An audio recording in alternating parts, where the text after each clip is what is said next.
Welcome to Follow Up Friday, week 2. I'm Brian Pincus.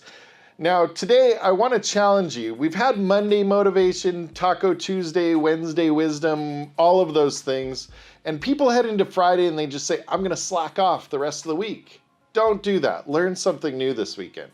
Now, first up, we're going to talk about this whole United thing, chicken nuggets and company culture. What do they have to do with each other? They have everything to do with each other. Go ahead and watch.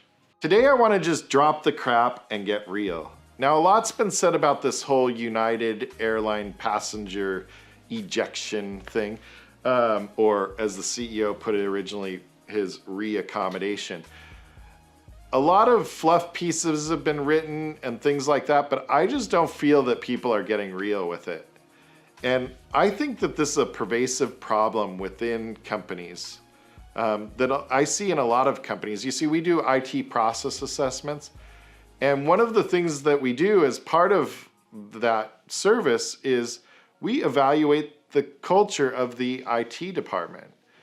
And what we often find is there's a lot of processes and procedures put in place, but not a lot of thinking. I think back to a time when my daughter was maybe 3 or 4 years old. I don't know. She was just learning how to count at the time. So she ordered a 4-piece nugget at this fast food restaurant. We got to the table, she opened up the box, and naturally, as kids of that age do, she immediately wanted to count her nuggets. So she started counting 1, 2, 3, 4, 5. She shook her head. 1, 2, 3, 4, 5. She shook her head. 1, 2, 3, 4. She picks the 5th nugget up and she heads for the register. Now, I obviously stopped her, but I couldn't help but thinking at the time we were really evaluating our culture, looking at some of the different companies out there and trying to figure out, what do they do? What are some of the good things that companies out there do? And I thought back to the fast food chain In-N-Out. Now, pardon me to my East Coast friends or friends that have moved to the East Coast. Maybe you've never been to In-N-Out. But In-N-Out virtually never gets my order wrong. I've since asked this question in training classes throughout the years.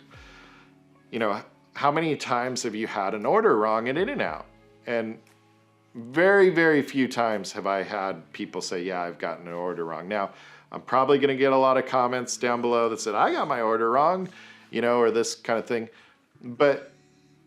And I don't dispute.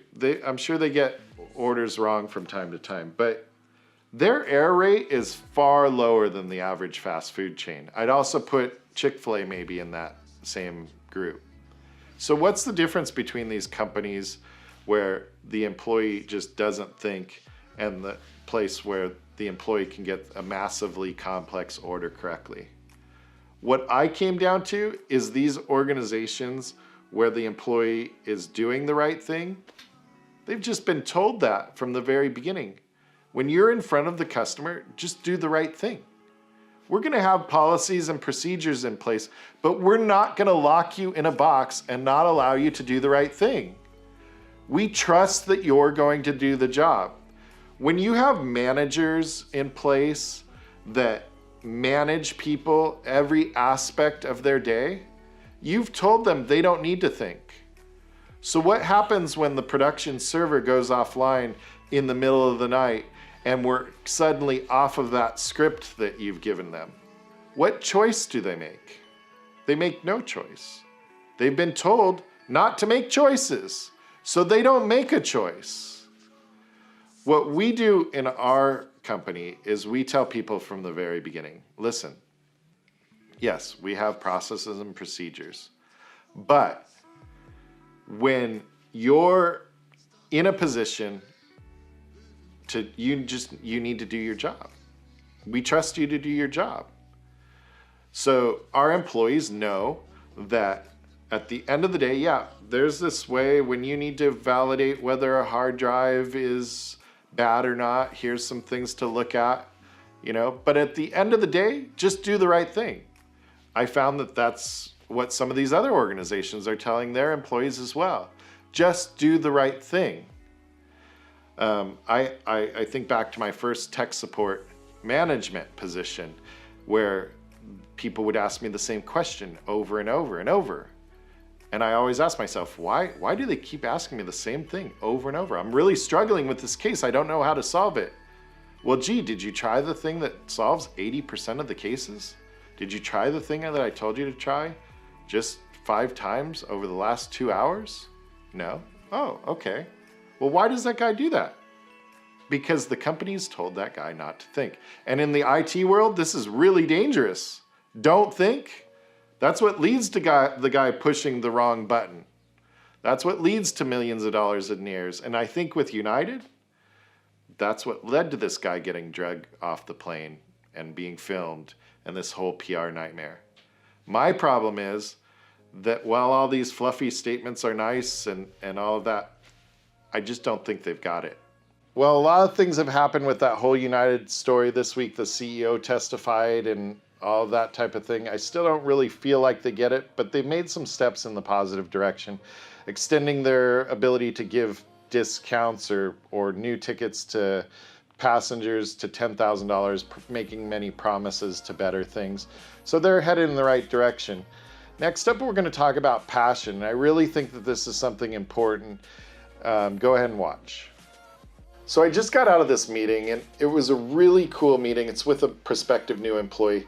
The thing that was cool about it was that about midway through the meeting, I realized this person is really passionate about where I want to take him. You know, far too often as leaders, we don't ask that question. We just set a vision. We look and say, does this person have the technical capability? Do they know how to install this server? Or do they know how to work with this piece of technology? Do they know how to write this type of code? But we don't sit back and say, do they want to go there? If your team doesn't want to go where you're trying to take them, you're going nowhere. So next time, make sure you check in with them and say, hey, look, this is where I think we need to go. How do you feel about it? Do you feel good about that new role that I've cast this vision for? Or not?